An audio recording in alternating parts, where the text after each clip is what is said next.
Hi, I'm Kim Neely, and welcome to the Trauma-Informed SLP. This is my introductory episode. I just wanted to give you a bit of a background on myself and what this podcast is really going to be about. Because, trauma. It's a pretty fun topic. Am I right? I mean, it's totally the thing you want to learn about with all your free time as an SLP. Yeah, that's sarcasm. But actually, since starting my journey to becoming trauma-informed about 3 to 4 years ago, I have found that it's actually really empowering. It really helped with my imposter syndrome, that voice in your head that tells you you're not good enough, that sense of guilt at feeling like you're not doing good enough or spending enough time. I've found out a lot of great information and strategies that actually really helped with my burnout, et cetera, et cetera, et cetera. Because you see, becoming trauma-informed means you developed these extra tools and this way of looking at things that helps you to promote resiliency in everybody you interact with. You figure out how to create a safe space emotionally and physically for people and focus on empowering people. That includes your clients, your colleagues, and even yourself. And I'm not perfect at it, at all. And I'm still learning a lot, all of the time. But I feel like what I've learned might actually help some other SLPs out there. So I wanted to bring you all in on my journey toward really understanding what trauma-informed means and how to develop the perspective and the instinct to practice it. So going forward on this episode, I'm going to go in a little bit about me and how I got to this point of starting this podcast. At this point, I'm on my 7th, I think it might be going on my 8th year of being a licensed speech-language pathologist. Prior to becoming an SLP, I was a mildly, really big emphasis on mildly successful opera singer and voice teacher. I came into this field in my mid-30s. And so far, I've worked in most of the settings that we are able to work in, quite frankly. Pediatric clinics, skilled nursing facilities. I did a short stint in acute care. I've done a lot of school settings that ranged from pre-K all the way up through high school. So a lot of placements. Outside of NICU and home health, I've done the gamut pretty much. And I've had a lot of students, essentially, especially in schools. And sometimes it comes up in skilled nursing as well and in TBI, acute care, which is the short stint I did. I just had a lot of situations where students, patients, clients end up telling me about things that are pretty tough to listen to, pretty traumatic to hear, right? And also, like so many adults, I have had my own experience with trauma. Woohoo! Yeah, not to brag. I know. I'm not going to go into the details about it, but I do want to mention it, as I will likely have some personal perspectives that come up from time to time when discussing certain topics. So I do have a history of developmental trauma and pretty significant depression and anxiety that actually runs in my family. It's likely very genetic, especially on my mother's side. I actually started taking my own mental health very seriously in my mid-30s, consequently when I happened to be in graduate school for SLP. Shock. What? I mean, grad school is just such a chill time for us. Yeah.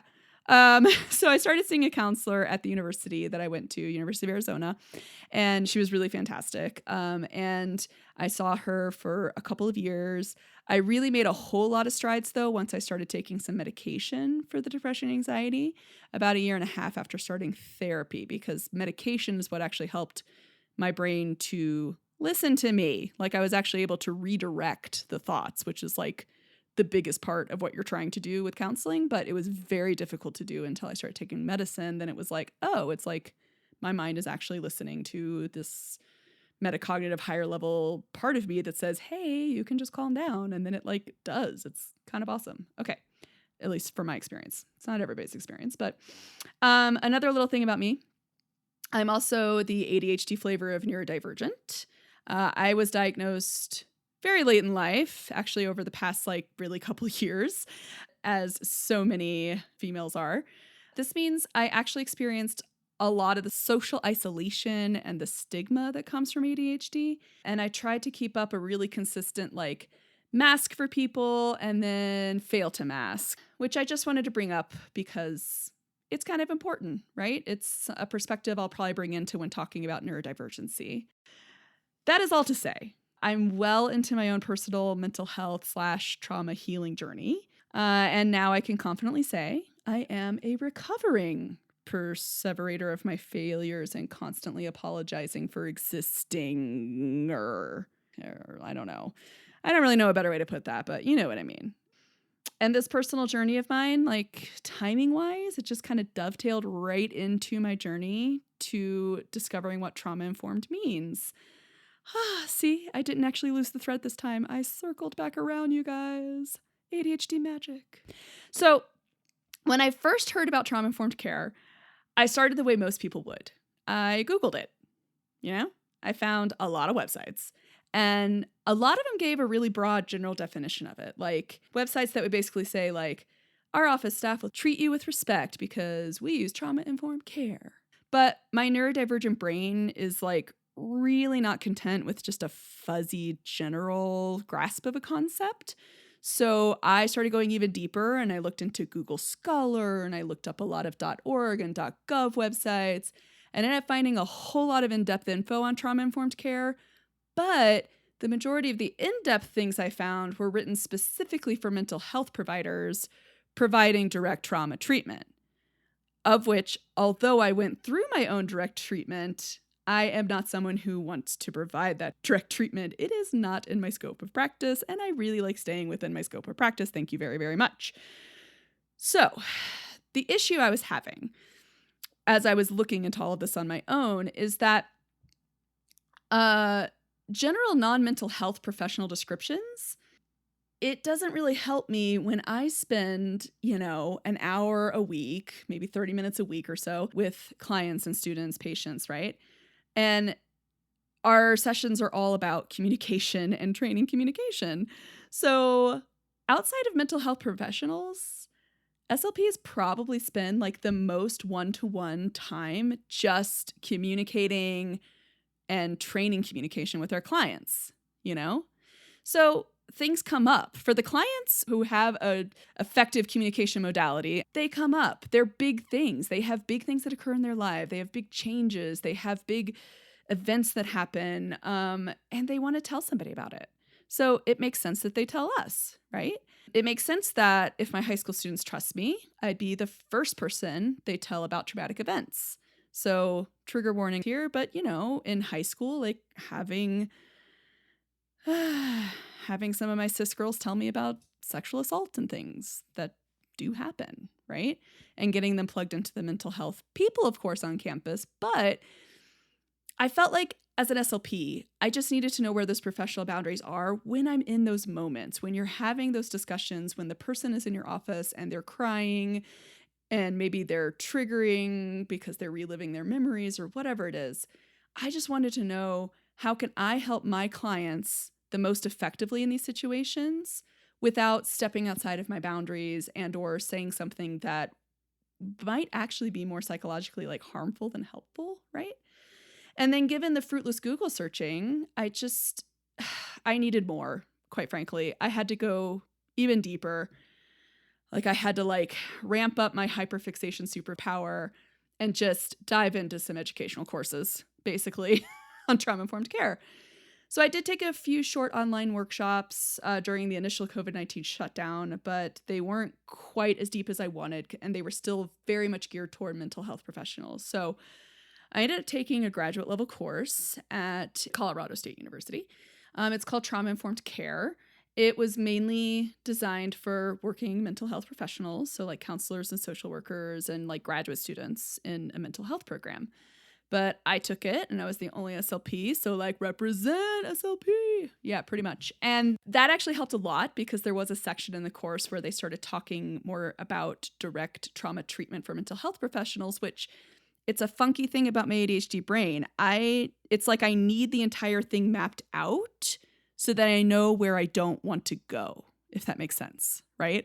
Like, like I need to know where the scary forest is because that's where I don't want to go. So I do want to know about the scary forest. I want to hear about the scary forest. I want to like watch somebody else's exploration into the scary forest, but I don't want to go in there myself. And that's pretty much what like direct trauma treatment is to me. It's like scary forest. So just don't go there, but at least I know something of it now. So yay. Help me figure out the boundary, right? Where does that scary forest start, essentially? I hope that makes sense. So that's why I actually really enjoyed that course. And then, like a good little neurodivergent on a really deep dive, I ended up taking another set of online courses through the Arizona Trauma Institute. I am not promoting or like, I don't receive any financial compensation or anything from them. I just found them to be really useful. I ended up taking all their courses, the ones that you need to become a certified trauma support specialist. So somebody who supports people who've had trauma.